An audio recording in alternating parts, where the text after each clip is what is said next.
Hello, good morning everyone. How are you students? I am absolutely fine here and hope to you same at your home. My dear students, it's chemistry for 11th class. Today we will talking about some important topics related to structure of atom. That chapter is going on nowadays. So it's chemistry, and yesterday we were talking about the quantum numbers.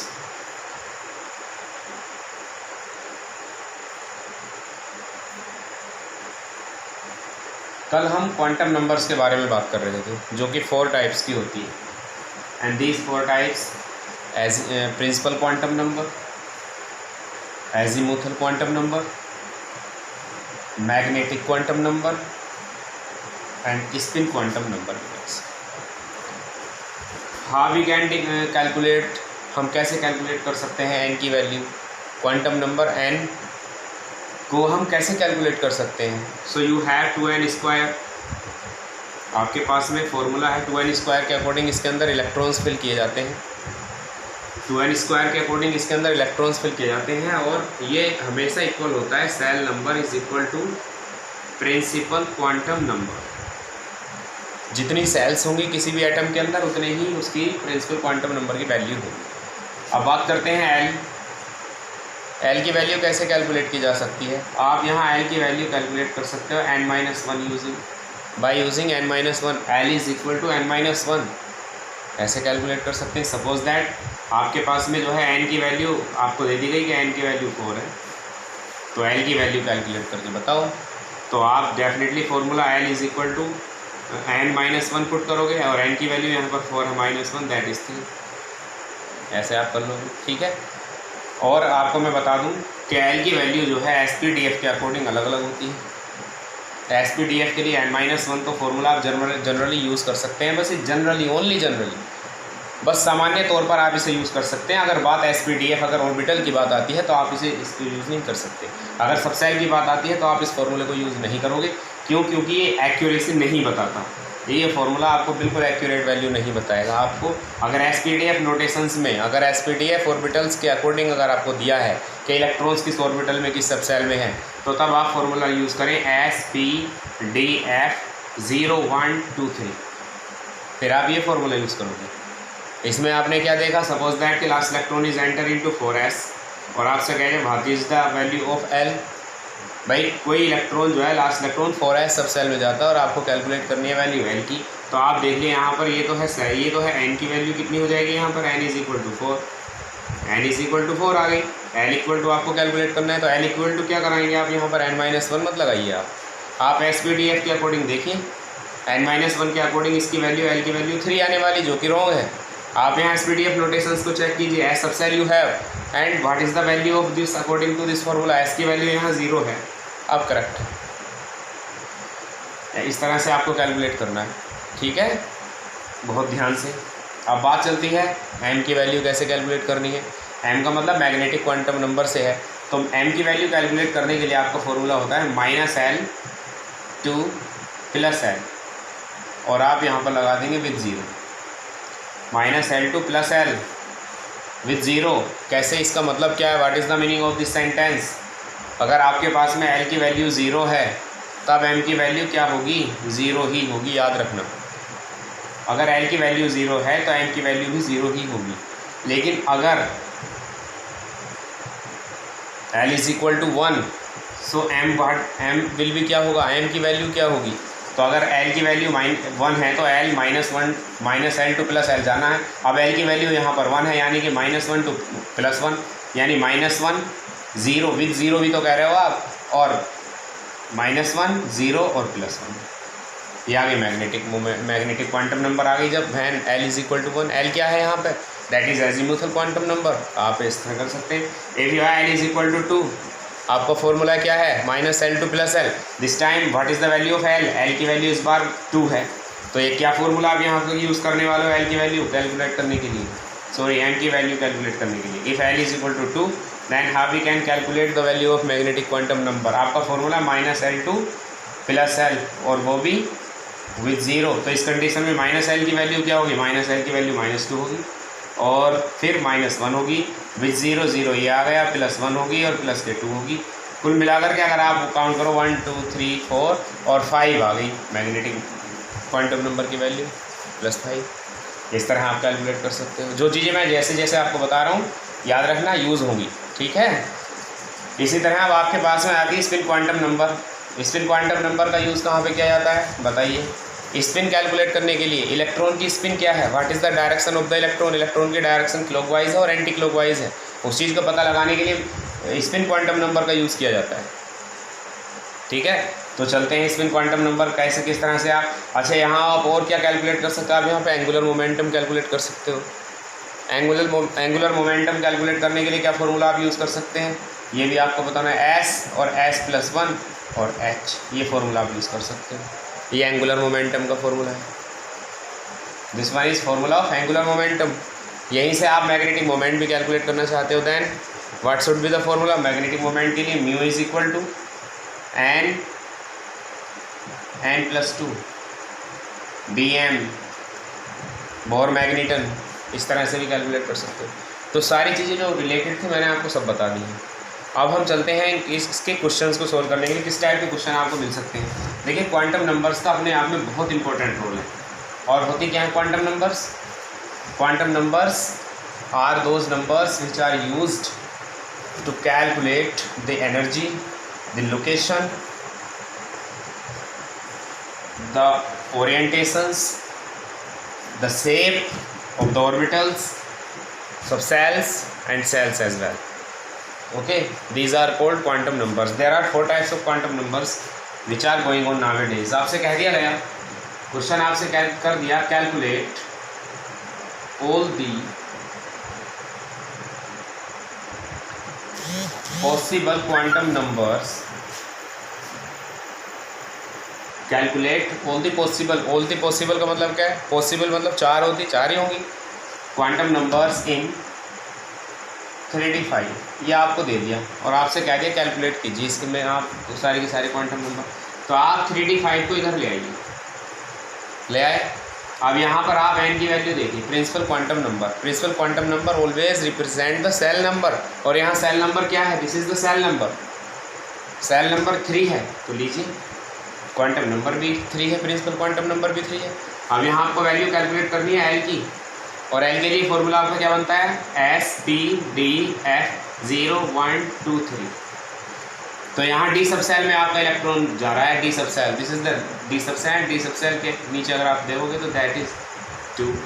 ये लीजिए L की value azimuthal quantum number आपकी 2 आ गई। Now अब आपको पता लगाना है मैग्नेटिक क्वांटम नंबर की वैल्यू आपको पता है क्या होती है, -L2 + L। तो आप यहाँ पर फॉर्मूला अपना यूज़ करेंगे। D सब सेल है और D सब सेल आप बनाएंगे। D सब सेल में 5 ऑर्बिटल्स आप प्रेजेंट, 5 ऑर्बिटल्स होते हैं, 5 ऑर्बिटल्स हैं। इन ऑर्बिटल्स के नेम क्या क्या जानते हैं आप, this is a D sub shell. So you can write the name of all the D orbitals, dx, dxy, dyz, dzx, dx² - y² and dz². These are the names of the D orbitals. Okay, here is how many electrons are there and -L2 + L आपको जाना है। What is the value of L? L is 2, -L2 + L यानी -2 -1 0 +1 +2 -L2 + L। What is the L2 है यहाँ पर। Electrons कितने हैं, 5 1 2 3 4 5। इस तरह आप लिख सकते हैं। अब यहाँ पर आपको चेक करने वाली बात क्या है, मैग्नेटिक क्वांटम नंबर आप कैसे कैलकुलेट करोगे, किस तरह से आपको यहाँ पर चेक करना है कि किस तरह आप लास्ट इलेक्ट्रॉन की बात कर रहे हैं तो लास्ट इलेक्ट्रॉन कौन सा है, 1 2 3 4 5। लास्ट इलेक्ट्रॉन की बात कर रहे हैं तो दिस इज +2। फर्स्ट इलेक्ट्रॉन की बात कर रहे हैं तो -2। थर्ड की बात कर रहे हैं तो 0। ऐसे करके जो पूछेगा वो, ठीक है। तो लास्ट की आपको मैं बता रहा हूँ, लास्ट की +2, ठीक है। इसी तरह आपसे कह दिया यहाँ पर स्पिन बताइए, S की वैल्यू क्या, स्पिन क्वांटम नंबर। यहाँ पर डायरेक्शन देख लीजिए, इलेक्ट्रॉन की डायरेक्शन क्लॉकवाइज है, ऊपर की तरफ है। ऊपर की तरफ जो होती है क्लॉकवाइज डायरेक्शन होती है, नीचे की तरफ होती है तो एंटी क्लॉकवाइज होती है। तो क्लॉकवाइज है तो यहाँ पर इसकी वैल्यू क्या होगी, +12 क्लॉकवाइज के लिए +12 यानी हाफ राउंड, और एंटी क्लॉकवाइज के लिए हाफ, और वही माइनस में, ठीक है। तो इस तरह से आप ये सारी की सारी क्वांटम नंबर्स कैलकुलेट कर सकते हो। उम्मीद करता हूँ समझ में आया होगा आपको। मैं यहीं पर दोबारा से एक और चीज़ यहाँ पर बता देना चाहता हूँ, एक और क्वेश्चन आपको बता रहा हूँ, फिर आपको होमवर्क दूंगा इससे रिलेटेड। भाई आपसे NS0 कह दिया, NS1 कह दिया और आपसे कह दे calculate all the possible quantum numbers, calculate all the possible quantum numbers present in the given species. तो आपको यहाँ पर कैलकुलेट करना है एन की वैल्यू, सॉरी एन नहीं, यहाँ पे 1s पर कर लीजिए। एन की वैल्यू क्या होगी बताइए? 1 होगी। Shell number is always equal to principal quantum number. What is the azimuthal quantum number? Formula आपका वही लगेगा 0 1 2 3, सॉरी SPDF 0 1 2 3 इस तरह। तो यहाँ देख लीजिए S की वैल्यू क्या है? S की वैल्यू यहाँ पर 0 आ रही है, L इज इक्वल टू 0। और जब L इक्वल टू 0 होता है तो you know M equal to always 0। और S इक्वल टू डायरेक्शन देख लीजिए इलेक्ट्रॉन की कौन सब सेल है? S सब सेल, S सब सेल बना लीजिए, ये रहा S सब सेल, ठीक है। तो S सब सेल में आप देख लीजिए इलेक्ट्रॉन कितने हैं? 1 है, तो 1 डायरेक्शन ऊपर की तरफ हुआ तो प्लस हाफ। ये हो गया आंसर क्लियर आपका, अंडरस्टैंड। ध्यान रखें quantum numbers are the very most important for you in your PA exam as well as in all the many kinds of exams. जितने भी एग्जाम्स हैं क्वांटम नंबर का एक सेट आपसे ज़रूर पूछा जाता है, तो इसलिए हमेशा तैयार रहें। जैसा कि मैं अब आपको होमवर्क देने जा रहा हूँ, उस होमवर्क को भी आप ध्यान से देखेंगे और उसको करेंगे। ये क्लास होमवर्क है, जो दूसरा होमवर्क है मैं वो अलग से सेंड करूँगा, वो रिवीजन वर्क होगा आपका। इसमें आपको मैं कह रहा हूँ बस only question calculate all the possible quantum numbers in the following species। और क्या है वो स्पीसीज? पहला नंबर, पहली कंडीशन मैं आपको भेज रहा हूँ 4f7 और यहाँ भी लिख रहा हूँ 4 लास्ट इलेक्ट्रॉन, जो अंतिम इलेक्ट्रॉन है उसके लिए, बिल्कुल लास्ट इलेक्ट्रॉन के लिए 4f7। नंबर 2 में आपको लेकर के जा रहा हूँ मैं 3d10 लास्ट इलेक्ट्रॉन की all possible quantum numbers. Third में आपको बताना है 3p3 लास्ट इलेक्ट्रॉन की all possible quantum numbers. Only ये 3 सॉल्व कर लेना बस, मैं समझ जाऊँगा कि आपको जो है आने लगा। मुझे आपको ये चीज़ सिखानी ज़रूरी थी। अब इसके बाद मैं आपको दूसरे टाइप के क्वेश्चन कराता हूँ कि और किस टाइप के क्वेश्चन यहाँ पर आ जाते हैं, याद रखना ज़रूरी है। अगर आप इनको नहीं सीखोगे तो कहीं ना कहीं आप प्रॉब्लम में आ जाओगे। क्वेश्चन लेकर के चल रहा हूँ मैं आपके लिए, इस तरह के क्वेश्चन यहाँ से आ जाते हैं। क्वेश्चन है which of the following sets of quantum numbers are not permitted. Question is which of the following sets of quantum numbers are not permitted। ये है सेट नंबर फर्स्ट की अगर बात की जाए तो set number first is n is equal to 2। Set दिए हैं आपको, कितने सेट हैं? 4 सेट हैं और उसके अंदर आपको दिया गया है n इज इक्वल टू 2 है और l इज इक्वल टू है आपका 1। दूसरी कंडीशन में n इज इक्वल टू है आपके लिए 4 और l इज इक्वल टू है 0। तीसरी कंडीशन में चलते हैं। तीसरी कंडीशन में n इज इक्वल टू 5 और l is equal to 3। Condition number 4 आपको दी गई है, that is, wait a second my dear, अब समथिंग इज मिसिंग हियर। पहली condition l is equal to 2 और l is equal to 2। m is equal to value दी गई है यहाँ पर -1 और m is equal to plus के half, s is equal to 7। Condition number 2 में है n is equal to 2, l is equal to 1 और m इज इक्वल टू -1 और s is equal to -half. ये इसी तरह है। तीसरी कंडीशन में आपको दिया गया है n की वैल्यू है आपको 2, n इज इक्वल टू 0 है, m इज इक्वल टू 0 है और s इक्वल टू भी 0 है।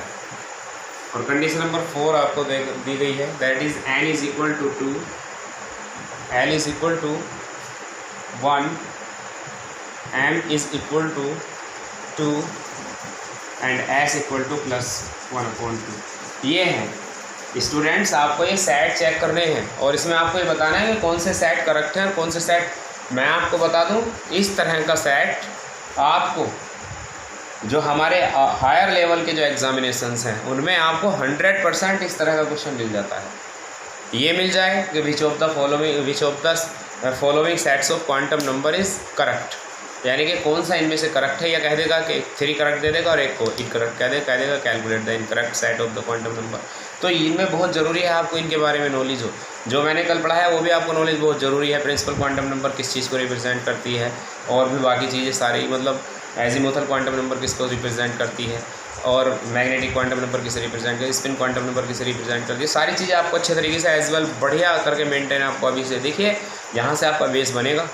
आपको अगर बेस नहीं, आपको तो आज ही आपको हर एक चीज़ को बिल्कुल जैसे आपके टीचर आपको पढ़ा रहे हैं एज यूजुअल आपको सारी चीज़ों को बढ़िया तरीके से अपने आप में कर लेना है। अगर आप नहीं करोगे, याद रखना आप खुद परेशान रहोगे। याद रखना बहुत प्रॉब्लम आती है स्टूडेंट्स, आगे चल करके बहुत प्रॉब्लम क्रिएट होती है, इसलिए ज़रूरी है कि सारे प्रॉब्लम्स को अभी आप शूट आउट कर लो, अभी डाउट्स अपने क्लियर कर लो। तो यहाँ पे हम चलते हैं, चेक करते हैं इनमें कौन सा सेट हमारा बिल्कुल फिट है। मैं आपको एक बात बता दूँ, किसी भी कंडीशन में पहले सेट पर चलते हैं यहाँ। तो n is equal to value आपको दिख रही है 2 है, तो आप l इक्वल टू फॉर्मूला यहाँ पर n-1 लगा सकते हो, क्योंकि यहाँ पर ऑर्बिटल की बात नहीं की गई है। यहाँ आपको नहीं बताया गया कि कौन सा ऑर्बिटल है, S है, P है, D है, क्या है। आप n-1 लगा दो, तो n की वैल्यू 2 - 1, यानी कि कितनी आनी चाहिए, l की वैल्यू 1 आनी चाहिए, जबकि l की वैल्यू इस कंडीशन में कितनी हुई है, 2 है। तो ये सेट बिल्कुल गलत है। This set of the given this set of the quantum numbers is not permitted. Why? Because of if the value of n is equal to 2 then l equal can never be 2. अगर n की value 2 है तो l कभी भी 2 हो नहीं सकता, ये शर्त है, ठीक है। तो ये बिल्कुल रॉन्ग हो गया आपका सेट, ये बात बिल्कुल आप ध्यान से सुन लेना, बिल्कुल रॉन्ग हो गया। दूसरी कंडीशन पता चल गया होगा कैसे आया है, मैंने बिल्कुल सॉल्व करके यहाँ पर दिखाया। दूसरे में आप आइए, n इज इक्वल टू 2 है, ठीक है, l इज इक्वल टू 1 है। अगर n इक्वल टू 2 है तो l इक्वल टू 1 आराम से हो सकता है, आपने अभी चेक किया। और जब l इक्वल टू 1 है तो n की वैल्यू -1 भी हो सकती है, नो प्रॉब्लम एट ऑल, ठीक है। और n इक्वल टू 1 बता क्या चीज़ रहा है, पहले तो आप ये बता दो मुझे। आप यहाँ से कैलकुलेट कर लो ना, S P D F 0 1 2 3, तो l मतलब l की वैल्यू 1 हमें l की वैल्यू यहाँ से निकालनी है हमें, ये रहा। तो कौन सा सबसेल है, P सबसेल है, और P सबसेल क्या बताता हमें, 3 ऑर्बिटल्स बताता P सबसेल, ठीक है। नाम क्या है उन P सबसेल्स के, Px, Py और Pz, ये इनके नेम हैं, 3 के 3 ऑर्बिटल्स के। अब आपने यहाँ पे फिल किया तो -1 0 और +1, ये तो -L2 + L magnetic quantum number, तो -1 तो वही हो सकती है, no problem at all. Electron यहाँ हो सकता, सपोज दैट इलेक्ट्रॉन यहाँ है, तो बिल्कुल कोई दिक्कत नहीं है। और डायरेक्शन की बात करते हैं तो डायरेक्शन भी नीचे की तरफ हो सकती है, क्योंकि ऑलरेडी क्या पता है पहले ही फुल। तो ये बिल्कुल सेट पॉसिबल है, there is no problem in the given set, ये बिल्कुल परफेक्ट है। अब बात करते हैं यहाँ n इज इक्वल टू अगर 2 है तो l इज इक्वल टू 0 आराम से हो सकता है, कोई दिक्कत वाली बात नहीं है। पहली बात तो ये है, हो सकता है, ऐसी कोई बात नहीं है, ठीक। n इक्वल टू अगर 2 है तो l इक्वल टू 0, तो पॉसिबिलिटी तो ये है कि ये कंडीशन ये कह रही है n इक्वल टू अगर 2 है तो l इक्वल टू 0 नहीं हो सकता, l की वैल्यू फिर 1 होगी। दूसरी कंडीशन, जब l इक्वल टू 0 है, चलिए ठीक है मान लिया, तो m 0 होता ही है, ये बात भी सच है। लेकिन s इक्वल टू 0 कभी नहीं हो सकता, क्योंकि उसकी वैल्यू या तो +½ होगी या -½ होगी, ये भी ध्यान रखो। तो ये सेट बिल्कुल गलत है। That set is also wrong because of the value off spin quantum number can never B 0, कभी नहीं हो सकती 0। अब हम इस सेट पर चलते हैं, n इज इक्वल टू 2 है तो l इज इक्वल टू 1 आराम से हो सकती है according to this. m equal to 2, m equal to 2 कैसे क्या हो सकती है, m इक्वल टू 2 कभी नहीं हो सकती। अगर l इक्वल टू 1 है तो m की वैल्यू 2 नहीं हो सकती, याद रखना, m की वैल्यू 2 नहीं हो सकती कभी भी। क्यों नहीं हो सकती, क्योंकि l की वैल्यू अगर 1 है तो m की वैल्यू कैलकुलेट करने के लिए आपका फॉर्मूला -L2 + L है विथ 0। तो -L की वैल्यू क्या रखोगे आप, -L -1 और 0 और +1, तो या तो -1 हो सकती है, 0 हो सकती है, +1 हो सकती है, 2 कभी नहीं हो सकती, कभी नहीं हो सकती। तो यहाँ ये भी नॉट परमिटेड। तो यहाँ पर आपके जो है केवल एक ही सेट ऐसा है जो कि परमिटेड है, दैट इज दिस वन। अच्छे से नोट कर लीजिएगा, सारी चीज़ों को बढ़िया करके समझिए, हर एक चीज़ को। अब मैं आपको आगे लेकर के चलता हूँ, एक आपको ला पढ़ाना चाहता हूँ, थोड़ा सा उसको देख लेना आप क्या है वो ला।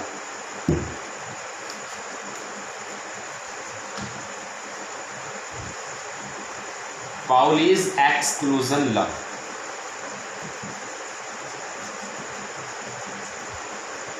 पाउलीज एक्सक्लूजन लॉ क्या है? पाउलीज एक्सक्लूजन लॉ, और कौन थे पाउली साइंटिस्ट? पाउली के नाम पर ये जो है लॉ आपका पढ़ा है, इसको आप कैसे एक्सप्लेन करोगे? पाउलीज एक्सक्लूजन लॉ, इसके बारे में आपको बता दूं।